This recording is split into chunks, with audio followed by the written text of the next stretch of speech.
Hello and welcome to DEP 2004 or Developmental Psychology. I'm your lecturer, Alana Fenton.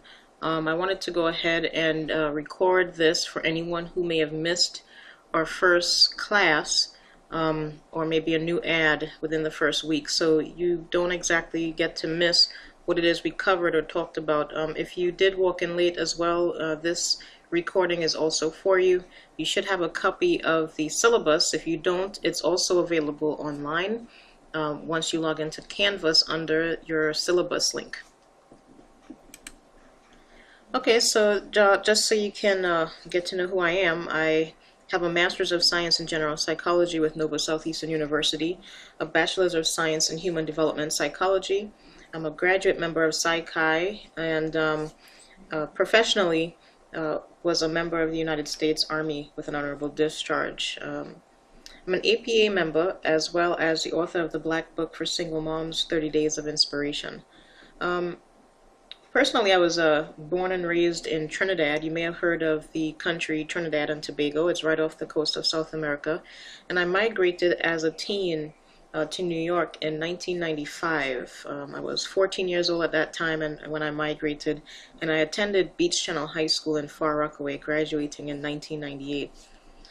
When I first learned about psychology, it was in my senior year in high school. I had to write a report, and I fell in love with psychology ever since. In addition to that, I also have two boys, ages 11 and 8, my husband who is former U.S. Navy, and I have two cats named Teardrop and Panther. My personal motto, which I feel like everyone should have a motto, is focus on the solution, not the problem. So anything, no matter how big a problem you may have, there's always a solution for it. So future career goal is to obtain my PhD in clinical psychology. As a matter of fact, I just recently got accepted into my PhD program in clinical psychology, so yay. And I'm specializing in cognitive behavioral therapy in hopes of working with the armed forces population in regards to stress and anxiety. Okay, so this is the textbook that we're using today, Experiencing the Lifespan. And you definitely want to make sure you have this textbook because your exams that are going to take place on Canvas is going to be open book exam, and you would need your text and you'd need to follow through with reading the chapters. Of course, you already know that we're in Building 5, Room 251. We meet Monday, Wednesday from 10:50 a.m. to 12:05 p.m. And if you need to text me for any reason or call me, my telephone number is 843-452-6465. You can also email me at fentona@easternflorida.edu. If you're a student that needs any type of service, because you may have a disability that you'd like to identify with this office, you'd want to go to Building 9, Room 108. Okay, so what you need to know. Canvas will be used for written assignments, exams, and discussion posts. You must complete a student orientation within the first week of class. This way you don't fall behind. And you'll also be able to see what it is we have going on in Canvas. Topics also include theoretical perspectives of human development, prenatal development, physical and cognitive development, socio-emotional development, early childhood, adolescent, and adult development, and then we're going to close the course during week 15 with death and dying. So those are the topics that's going to be covered in this class. If you feel as though you don't have internet access or computer access, there is a computer lab located in Building 5. You'd want to look on your syllabus for a list of those rooms. I did provide that on the syllabus as well, and there's many different computer labs spread throughout the campus. There's a few rules. I want you to take this moment to look over these rules. Go ahead and pause the video right here. Look over these rules. It's very important that you follow them. I'll just briefly say that the no foods and no snacks allowed in class is a departmental rule. I do allow bottled water and hard candy. I do expect you to be prepared. I will basically have a very conversational type of class going. So be prepared to answer questions. It's okay if you get them wrong or you don't hit the nail on the head, because then we learn so much from those wrong answers as well. So be mindful to that.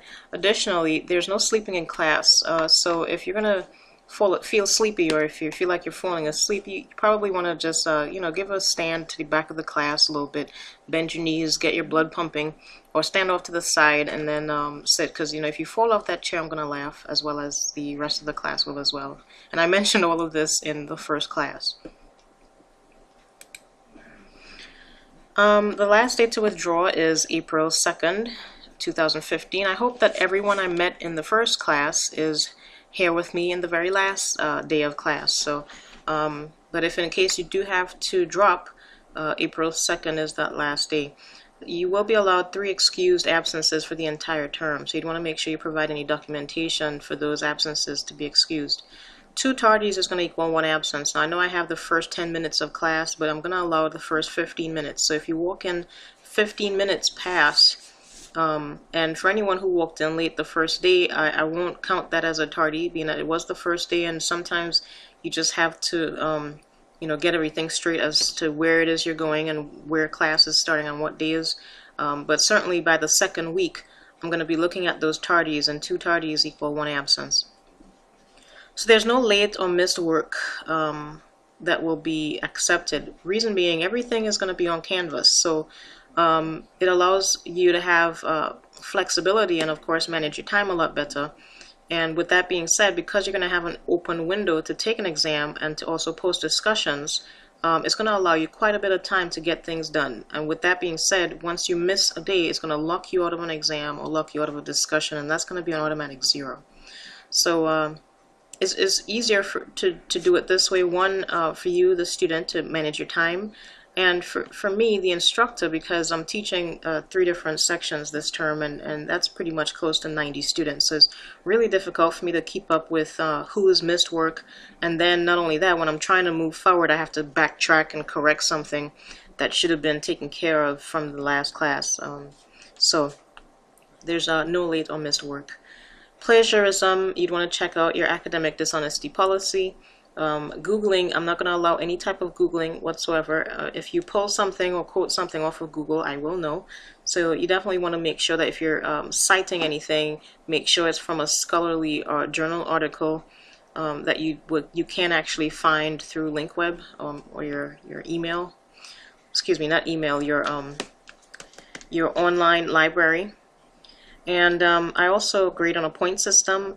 This course will be worth 500 points, and it's divided up between 4 discussion posts, 3 25-question multiple choice exams, 1 5-question essay exam, and it's not really a full essay, it's 5 questions for really a short response, and then 1 final paper.